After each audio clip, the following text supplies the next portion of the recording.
ஜெய் ஸ்ரீ மாத்ரே நமக. ஜெய் குருதத், ஜெய் குரு பரசுராம். நமஸ்காரம். நான் கரூர்லேருந்து வல்சலா பணிக்கர், பிரசன்ன ஜோதிடர். இன்றைக்கி நம்ம 2025 ஆண்டுக்கு உண்டான புத்தாண்டு பலன்கள் கடக ராசிக்கு எப்படி இருக்குன்னு பார்க்க போகிறோம். இப்போ நான் சொல்லக்கூடியது பொது பலன்கள் தான். 100% அக்யூரேட்டான பலன்கள் வேணும் அப்படின்னா உங்களுடைய இண்டிவிஜுவல் ஹாரோஸ்கோப்பில் கிரகங்களுடைய நிலை, அப்புறம் இப்போ என்ன திசாபுத்தி போயிட்டுருக்கு, அப்புறம் கோச்சாரத்துடைய நிலை, இது எல்லாமே கால்குலேட் பண்ணி தான் நம்ம 100% அக்யூரேட்டான பலன்களை சொல்ல முடியும். இருந்தாலும் நான் சொல்லக்கூடிய இந்த பலன்கள் 95% கரெக்டாக தான் இருக்கும்.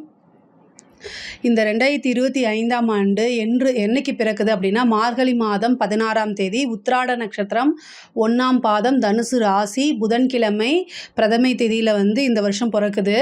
இந்த வருஷம் நிறைய நல்ல மாற்றங்கள் தான். இந்த 2025 ஆண்டு நீங்கள் எடுக்கக்கூடிய ஒவ்வொரு முயற்சியுமே உங்களுக்கு சக்ஸஸை தான் கொடுக்கணும் அப்படின்னு உங்களுக்காக நான் என்னுடைய அம்பாள் கிட்ட பிரார்த்தனை பண்ணிக்கிறேன்.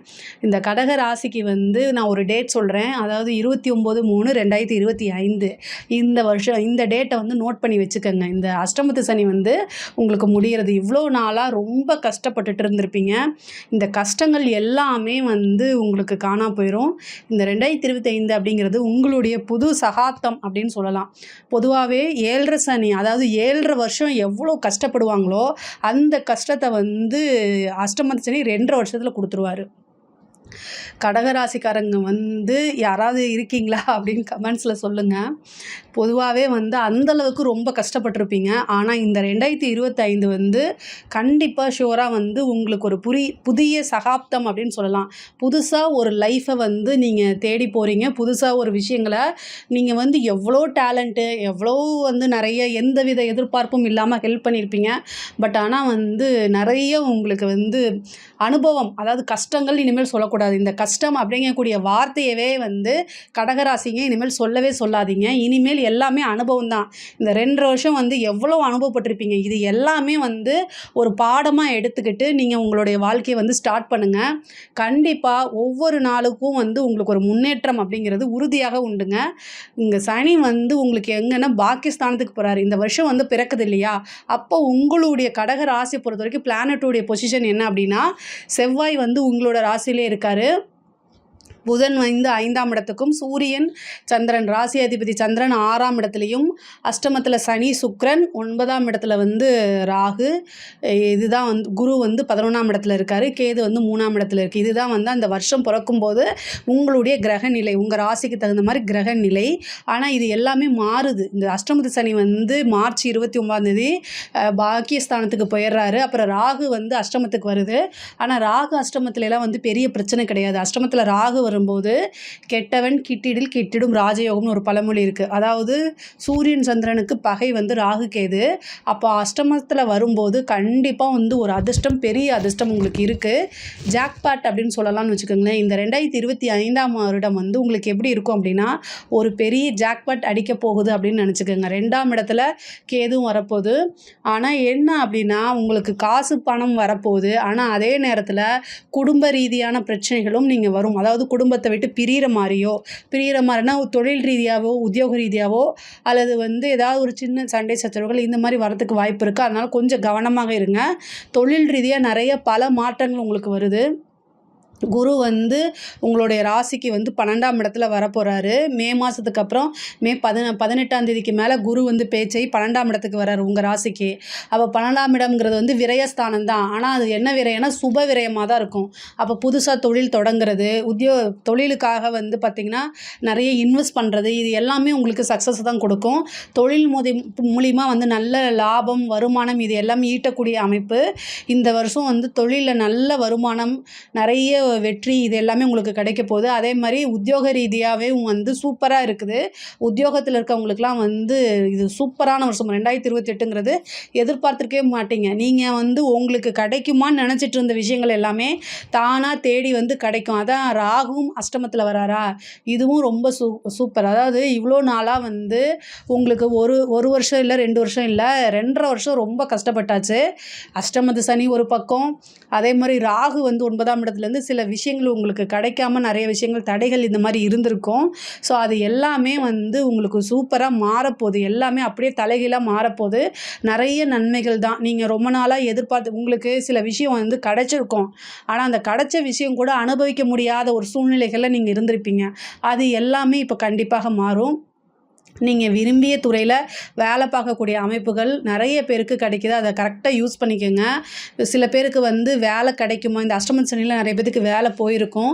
இப்போ புதுசாக ஒரு நல்ல வேலை கிடைக்கிறதுக்கு உண்டான வாய்ப்பு இருக்குது. சில பேருக்கு வந்து இந்த சர்வீஸ் கமிஷன்ஸ் எக்ஸாம்ஸ்லாம் எழுதியிருப்பீங்களா, அவங்களுக்குலாம் நல்ல ரிசல்ட் வரதுக்கு உண்டான வாய்ப்பு இருக்குது. நீங்கள் நிறைய படிச்சிருப்பீங்க, ஆனால் 1 மார்க் 2 மார்க்லலாம் உங்களுக்கு போயிருக்கும்.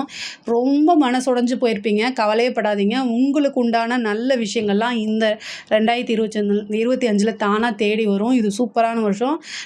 அடுத்த ஸ்டேஜுக்கு நீங்கள் கண்டிப்பாக போயிடுவீங்க. ஒரு நல்ல பதவியில் போய் உட்கார்றதுக்கு உண்டான வாய்ப்பு இருக்குது.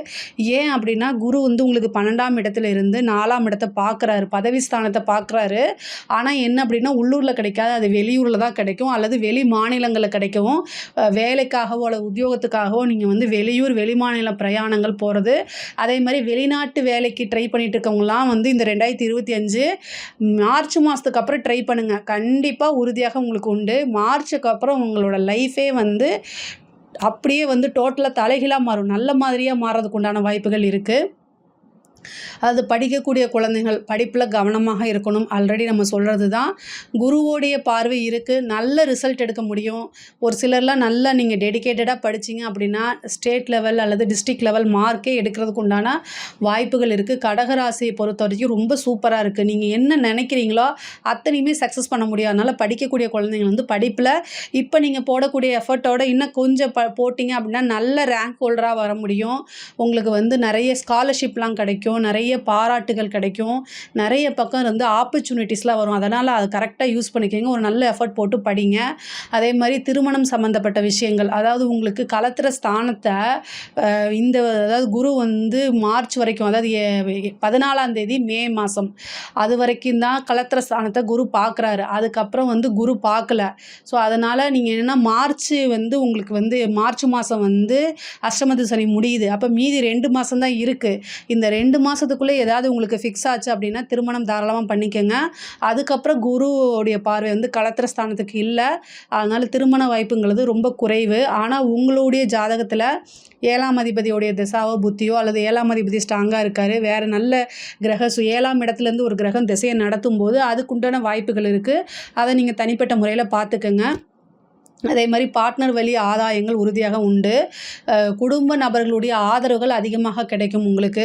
அதாவது இதுவரைக்கும் 3ஆம் இடத்துல இருந்த கேது வந்து நீங்கள் பல முயற்சிகள் போட்டிருப்பீங்க. அந்த முயற்சிகள் எல்லாமே தடையும் தாமதத்தை ஃபெயிலியர் ஆக்கி விட்டுட்டே இருந்திருக்கும். இப்போ அது வந்து 3ஆம் இடம் வந்து காலி ஆகிடுது, 2ஆம் இடத்துக்கு வருது. அதனால் நீங்கள் போடக்கூடிய முயற்சிகள் அத்தனையுமே சக்ஸஸ் ஆகிறதுக்கு வாய்ப்புகள் இருக்குது. 2ஆம் இடத்துக்கு வரக்கூடிய கேது வந்து எக்கனாமிக்கெலாம் உங்களுக்கு நிறைய வளர்த்து விடுவார். ஆனால் குடும்ப ரீதியாக சிறு சிறு பிரச்சனைகள்லாம் கொடுப்பாரு. குடும்பத்தில் கொஞ்சம் அனுசரணையாக போங்க. இவ்வளோ நாளாக அட்ஜஸ்ட் பண்ணி போயிட்டீங்கல்ல, அதே மாதிரியே ஃபாலோ பண்ணுங்கள். உங்கள் லைஃப்பில் இனிமேல் சக்ஸஸ் தான். அதாவது வாக்கு ஸ்தானத்துக்கு வந்து பொதுவாக நம்ம ரொம்ப ரொம்ப முக்கியத்துவம் கொடுக்கணும். அப்போது கேது வந்து வாக்கு ஸ்தானத்துக்கு வரும்போது குடும்பத்தில் அனுசரணையாக பேசுங்க, அக்கறையாக பேசுங்க. இது நிறைய விஷயங்களை மாறும். பொதுவாகவே கடக ராசிக்காரங்க வந்து ஃபேமிலி ஓரியன்டாக தான் நீங்கள் இருப்பீங்க. பொதுவாகவே அப்படி தான் இருப்பீங்க. ஃபேமிலிக்கு ஏதாவது ஒன்றுனா ரொம்ப கஷ்டப்படுவீங்க. ஆனால் அந்த ஃபேமிலிக்காக நீங்கள் பேசக்கூடிய வார்த்தை அப்படிங்கிறது ஒன்று இருக்குது. ஸோ அதனால் பேசக்கூடிய வார்த்தைகளை ரொம்ப கவனமாக பேசுங்க. ஏன்னா உங்களுக்கு வாக்கு ஸ்தானாதிபதி யாருன்னா சூரியன். உங்களோட பிரச்சனை எங்கே இருக்குது அப்படின்னா கடகராசிக்காரங்க எப்போவுமே உண்மையை நேர்மையை பேசிக்கிட்டே இருப்பீங்க. அது எல்லா நேரத்துலையுமே வந்து நல்லா இருக்காதுங்க. சில டைம் வந்து நம்ம போய் பேசி தான் ஆகணும். மற்றவங்களுடைய மகிழ்ச்சிக்காக நம்ம சில விஷயங்களை வந்து சாக்ரிஃபைஸ் பண்ணி தான் ஆகணும். உண்மை அப்படிங்கிறது வந்து எல்லா நேரத்துலையும் வந்து இனிக்காது, சில நேரங்களில் வந்து கசக்கும். ஸோ அதனால் நீங்கள் பொய் பேசுங்க அப்படின்னு நான் மோட்டிவேட் பண்ணல உங்களைய, அனுசரணையாக பேசுங்க அப்படின்னு சொல்கிறேன். அதுக்கு சில பொய்கள் பேசுகிறது தவறில்லைன்னு சொல்ல வரேன். கணவன் மனைவியிட இந்த பிரச்சனை வந்து இவ்வளோ நாளாக இருந்தது எல்லாமே சுமூகமாக வந்து மாறிடும். ஏதாவது வந்து பிரச்சனைகள் இவ்வளோ நாளாக இருந்தால் கூட அது எல்லாமே இருந்த இடம் தெரியாமல் காணாமல் போகிறதுக்கு உண்டான வாய்ப்புகள் இருக்குது. நான் ஆல்ரெடி சொன்ன மாதிரி தான் வாக்குஸ்தானம், அதாவது குடும்பஸ்தானம் வாக்குஸ்தானம் சொல்லக்கூடிய இடத்துல கேது இருக்குது. அப்புறம் வந்து சனி வந்து அஷ்டமத்திலேருந்து போயிட்டார். அது ரொம்ப ரொம்ப சூப்பர் தான். ஆனால் பாக்கியஸ்தானத்துலேருந்து அவருடைய 10ஆம் பார்வை எங்கன்னா 6ஆம் இடத்துக்கு வருது.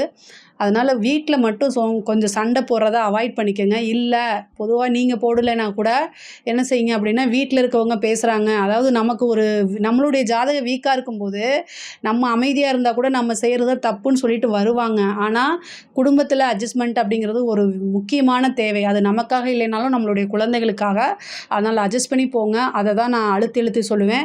கோர்ட்டு கேஸு பிரச்சனைகள்லாம் உங்களுக்கு ரொம்ப சாதகமாக வரும். உயில் சொத்துக்கள் இருந்த பிரச்சனைகள்லாம் நீங்கி சாதகமாக வரும். அதே மாதிரி கடன் ரீதியான பிரச்சனைகளுக்கு எல்லாமே இந்த சனி பயிற்சிக்கு அப்புறம் ஒரு ஃபுல் ஸ்டாப் தான். எவ்வளோ கடன் இருந்தாலும் சரி, அது எல்லாத்துக்கும் ஒரு சோர்ஸ் வந்துடும். கடன் பிரச்சனையிலேருந்து இந்த 2025 உங்களுக்கு தப்பிக்கிறதுக்கு ஒரு பெரிய வாய்ப்பை கொடுக்கும். ஒரு பெரிய சோர்ஸ் கிடைக்கும். அது மூலிமா கடனை ஃபுல்லாக அடைக்கிறதுக்கு உண்டான வாய்ப்புகள் இருக்குது. மறுபடியும் ஒரு பிஸ்னஸ் லோன் போடலாமான்னு கேட்டால் தாராளமாக போடலாம். பட் ஆனால் கடன் வாங்கும்போது உங்களுடைய வருமானத்துலேருந்து 30% ₹100 உங்கள் வருமானம்னா ₹30 தான் நீங்கள் லோன் போடணும். அதை எப்போவுமே ஞாபகம் வச்சுக்கோங்க. ஏன் அப்படின்னா உங்களுக்கு 6ஆம் அதிபதி குருவாக போகிறாரு. அந்த குரு எப்போவுமே வளர்த்து விடுவார். அதனால் கவனம். ஏன் அப்படின்னா குருவோடைய பார்வை 12லேருந்து 6 பார்க்குதுங்க. 6ங்கும்போது அப்போ கடன்னா பிஸ்னஸ்க்காக நீங்கள் வாங்கலாம், அது தவறே கிடையாது. அதே மாதிரி கடன் பிரச்சனைக்கு உண்டான தீர்வையும் குரு கொடுப்பாரு. அதனால் அந்த கடனெல்லாம் அடைக்கிறதுக்கு உண்டான வாய்ப்பு இருக்குது. ரொம்ப நாளாகவே இதுலேருந்து மன உளைச்சல்கள் இருக்கும். இந்த வருஷம் அது கண்டிப்பாக தீர்ந்துடும். நரசிம்மர் வழிபாடு பண்ணுங்கள். முக்கியமாக யோக நரசிம்மர் வழிபாடு பண்ணுங்கள். உங்களுக்கு கடனால் எவ்வளோ பிரச்சனைகள் இருந்தாலுமே யோக நரசிம்மர் வழிபாடு பண்ணும்போது அது அத்தனையுமே அந்த பிரச்சனை எல்லாமே இருந்த இடம் தெரியாமல் காணாமல் போயிடும். அதே மாதிரி கோர்ட்டு கேஸ், அதாவது உயில் சொத்துக்கள் இருந்தது, இந்த மாதிரி எல்லா விஷயங்களுமே உங்களுக்கு ரொம்ப சக்ஸஸ் தான். அரசியல் துறை சம்மந்தப்பட்டவங்களுக்கு இது சூப்பரான டைமுங்க. 4ஆம் இடத்த பதவி ஸ்தானத்தை குரு பார்க்குறாரு. நிறைய பேருக்கு ஒரு அதிர்ஷ்டம், லக் அப்படின்னு சொல்லுவோம் இல்லையா, அந்த மாதிரி விஷயங்கள் தான். இப்போ ரொம்ப நாளாகவே நீங்கள் கடுமையாக உழைச்சிட்டு இருந்திருப்பீங்க. இரவு பகல் பாராமல் அரசியல்வாதிகள் கடகராசியில் இருக்கக்கூடியவங்க அவ்வளோ ஹார்ட் ஒர்க் போட்டிருப்பீங்க. பட் ஆனால் அதுக்குண்டான பலாபலன்கள் எல்லாமே ஃபெயிலியர் ஆகிட்டு இருந்திருக்கும். பட் ஆனால் இந்த வருஷம் உங்களுக்கு குரு பார்வை இருக்குது. 2025 சரி 2026 சரி சூப்பராக இருக்குது. உங்களுக்கு ஒரு நல்ல மாற்றம், மக்களுடைய சப்போர்ட்டு, பெரிய ஆதரவுகள் இது எல்லாமே கிடைக்கும். தலைமையிடத்தில் உங்களை பற்றி நல்ல விஷயங்கள் வரும். திடீர்னு நீங்கள் எதிர்பார்த்துருக்க மாட்டீங்க, ஒரு பெரிய போஸ்டிங் கொடுத்துருவாங்க. இந்த இதில் நீங்கள் இதை ஹேண்டில் பண்ணுங்கள் அப்படின்னு ஒரு பெரிய பொறுப்பை கொடுத்துருவாங்க. பெரிய சப்போர்ட் கிடைக்கும், மக்களுடைய ஆதரவுகள்லாம் கிடைக்கும். அது மூலிமா உங்களுக்கு வளர்ச்சி. அரசியலில் ஒரு பெரிய பதவி தானாக தேடி வரும். அரசியல் வாழ்க்கை அப்படிங்கிறது உங்களுக்கு ஒரு பெரிய வளர்ச்சியாக கண்டிப்பாக அமையும். அரசாங்க துறையில் இருக்கவங்களுக்கு இது ரொம்ப சூப்பரானது. நிறைய நெருக்கடிகள், அவமானங்கள், தேவையில்லாத பனிஷ்மெண்ட்டுகள் இதெல்லாமே அனுபவிச்சுட்டு இருந்திருப்பீங்க. இப்போ உங்களுக்கு மாற்றங்கள். அரசாங்க துறையில் இருக்கவங்க பார்த்திங்கன்னா நிறைய பேர் கவர்மெண்ட் ஜாப்பில் இருக்கவங்க நிறைய ப்ரெஷர் ஹேண்டில் பண்ணியிருப்பீங்க. பட் ஆனால் அதுக்கெல்லாமே இருந்து இப்போ பெரிய லெவலில் மாற்றம் கிடைக்கும். நிறைய பேர்த்துக்கு இடம் மாறுதல்கள். கடக ராசியை பொறுத்த வரைக்கும் அரசாங்க வேலையில் இருக்கவங்களுக்குலாம் ரொம்ப நாளாக வெயிட் பண்ணிட்டு இருப்பீங்களா, நம்ம இங்கேருந்து தப்பிச்சு போயிட மாட்டோமான்னு நினச்சிட்டு இருப்பீங்களா, அவங்களுக்குலாம் சூப்பர். உத்தியோகத்தில் இருக்கவங்களை பொறுத்த வரைக்கும் வெளியூர் வெளிமாநிலம் போகிறதுக்கு உண்டான வாய்ப்பு. நிறைய பேர் ஃபாரினுக்கு ட்ரை பண்ணிட்டு இருக்கவங்கலாம் இந்த டைமில் நீங்கள் ட்ரை பண்ணுங்கள். கண்டிப்பாக ஃபாரினில் வேலை கிடைக்கிறதுக்கு உண்டான வாய்ப்புகள் இருக்குது. குரு 12ஆம் இடத்துல இருக்கனால. அதே மாதிரி உங்களுக்கு குரு அஷ்டமஸ்தானத்தையும் பார்க்குறாரு. உடல் ரீதியான ஏதாவது ஒரு பிரச்சனை அப்படின்னா உடனடியாக பார்த்துருங்க. குரு 6ஆம் இடத்துக்கு இருக்காருங்க. குரு 6ஆம் இடத்தை தன்னோட சுய வீட்டை பார்க்குறாரு. அதாவது உங்களுக்கு இந்த 2025ஆம் ஆண்டு எக்கனாமிக்கல் ரீதியாக பயங்கரமான வளர்ச்சி தான். நான் இதை ஏன் அழுத்தி சொல்கிறேன் அப்படின்னா, உங்களோட லைஃப்பில் கண்டிப்பாக ஒவ்வொரு நாளும் நிறைய மாற்றங்கள் வரும் எக்கனாமிக்கல் ரீதியாக. ஆனால் ஹெல்த் ரீதியாக பயங்கரமான அது இந்த அஷ்டமத்து சனி மன உளைச்சல்னால உடலும் பாதிக்கப்பட்டிருக்கா என்னன்னு தெரியல. ஏன்னா குரு 6ஆம் இடத்தை பார்க்குறாரு. அதனால் ஹெல்த் சம்மந்தப்பட்ட விஷயங்கள் அப்படின்னா உடனடியாக பார்த்துக்கங்க. குரு எந்த இடத்த பார்க்குறாரோ அது சம்மந்தப்பட்ட விஷயங்கள் நல்லதாக இருந்தாலும் சரி கெட்டதாக இருந்தாலும் சரி அதை வளர்த்து விட்றது தான் அவருடைய வேலை. 6ஆம் இடத்தை பார்க்குறாரு, 8ஆம் இடத்தை பார்க்குறாரு, 4ஆம் இடத்தை பார்க்குறாரு. அப்போ என்னன்னா வண்டி வாகனங்களில் போகும்போது கவனமாக இருக்கணும்.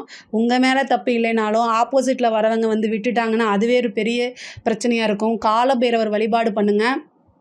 வண்டி வாகனங்களில் போகும்போது விபத்து கண்டம் நிகழாமல் இருக்கிறதுக்கு ஒரு சனிக்கிழமை காலபைரவர் வழிபாடு பண்ணுங்கள். அதுவும் சனிக்கிழமை ராகு காலத்தில் பண்ணும்போது ரொம்ப சிறப்பு. காலபைரவரை பிடிச்சிக்கோங்க. அதுதான் உங்களுக்கு பெரிய கண்டங்கள் ஏற்படுத்தாமல் காப்பாற்றும். அதே நேரத்தில் உடல் ரீதியான பாதிப்புகள் இருக்குன்னா அது சர்ஜரி வரைக்கும் போகிறதுக்கு உண்டான வாய்ப்பு இருக்குது. அதனால் ரொம்ப பார்த்து நிதானமாக ஹேண்டில் பண்ணுங்கள்.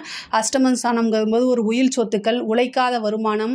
நிறைய பேருக்கு அரசாங்கத்துறையோ அல்லது அரசியலோ இல்லை ஏதோ ஒரு ஒரு விஷயங்களை சம்மந்தப்பட்டவங்களுக்கு வந்து பினாமி சொத்துக்கள் உண்டான விஷயங்கள் வர்றது, திடீர்னு வேறு யாராவது பெரிய ஆள் வந்து ஐடி சம்மந்தப்பட்ட விஷயங்களை காமிக்க முடியாதுலாம் உங்கள் பேரில் சொத்து எழுத வர்றதுக்கு வாய்ப்பு இருக்குது.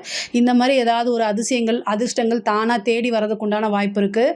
பொதுவாகவே கடக ராசிக்கு வந்து எக்கனாமிக்கல் ரீதியாக நல்லா இருக்குது. பெண்களை பொறுத்த வரைக்கும் சாதிக்கிறதுக்கு இந்த வருஷம் ரொம்ப அதாவது ரொம்ப அருமையாக இருக்குது. எல்லா விஷயங்களுமே என்னென்ன விஷயங்கள்லாம் இவ்வளோ நாளாக நீங்கள் அடக்கி வச்சுருந்தீங்களோ அத்தனை விஷயங்களும் செயல்படுத்துங்க. நீங்கள் எடுக்கக்கூடிய ஒவ்வொரு முயற்சியுமே சக்ஸஸாக கொடுக்கும். குடும்பத்தில் இது வரைக்கும் ஆதரவுகள் இல்லாமல் இருந்திருக்கும் இல்லையா, அவங்க எல்லாத்துக்குமே ஆதரவுகள் அமோகமாக கிடைக்கும். உங்களே புரிஞ்சுக்காதவங்க கூட இப்போ புரிஞ்சிக்கக்கூடிய வாய்ப்புகள் அதிகமாக இருக்கும். கணவன், பேரண்ட்ஸ் எல்லாமே உங்களை வந்து உங்களுடைய டேலண்ட், உங்களுடைய புத்திசாலித்தனம் எல்லாமே வந்து பாராட்டி அங்கீகரிக்கக்கூடிய வாய்ப்புகள் அதிகமாக இருக்குது. அதே மாதிரி வாகனங்கள் வாங்கக்கூடிய அமைப்பு இருக்குது. ஒரு கடகராசியை பொறுத்த வரைக்கும் ஒரு சிலருக்கு வீடு வாங்குறதுக்கு உண்டான, ஏன்னா 4ஆம் இடத்தை குரு பார்க்குது, வீடு வாங்குறதுக்கு உண்டான அமைப்புகள் இருக்குது. இவ்வளோ நாளாக வீட்டில் இருந்த பிரச்சனையும் சால்வ் ஆகும். தாய் வழி சொத்துக்கள் உறுதியாக உங்களுக்கு உண்டு. தாய் வழி சொத்துக்கள் இவ்வளோ நாளாக ப்ராப்ளமில் இருந்தால் அது எல்லாமே வரதுக்கு உண்டான வாய்ப்பு இருக்குது. அதே மாதிரி 9ஆம் இடத்துக்கு போகக்கூடிய சனி வந்து தந்தை வழி சொத்துக்களில் ப்ராப்ளம்லாம் இருந்துச்சுன்னா அது எல்லாமே சால்வ் ஆகி தந்தை வழி சொத்துக்கள் வரதுக்கு உண்டான வாய்ப்பு இருக்குது. பொதுவாகவே கடகராசிக்கு தாய் வழி சொத்து, தந்தை வழி சொத்துக்கள்லாம் வரதுக்கு உண்டான அமைப்புகள் இருக்குது. கடக ராசியை பொறுத்த வரைக்கும் இந்த 2025ஆம் ஆண்டு வந்து ரொம்ப ரொம்ப சூப்பராக இருக்குது. நீங்கள் எடுக்கக்கூடிய ஒவ்வொரு முயற்சியுமே சக்ஸஸாக தான் ஆகும். நான் சொல்லக்கூடிய வழிபாடுகள்லாம் பண்ணிக்கங்க, அது இன்னும் உங்களுக்கு ரொம்ப ஹெல்ப்ஃபுல்லாக இருக்கும். இதில் ஏதாவது உங்களுக்கு டவுட்ஸ் இருக்குது அப்படின்னா கமெண்ட்ஸில் கேளுங்க, கண்டிப்பாக நான் ஆன்சர் பண்ணுறேன். நம்மளுடைய சேனலை லைக் பண்ணுங்கள், ஷேர் பண்ணுங்கள், சப்ஸ்கிரைப் பண்ணுங்கள். நன்றி, வணக்கம். இந்த நிகழ்ச்சியை பற்றிய உங்கள் கருத்துக்களை கீழிருக்கும் தொலைபேசி எண் மற்றும் மின்னஞ்சலில் தெரிவிக்கலாம்.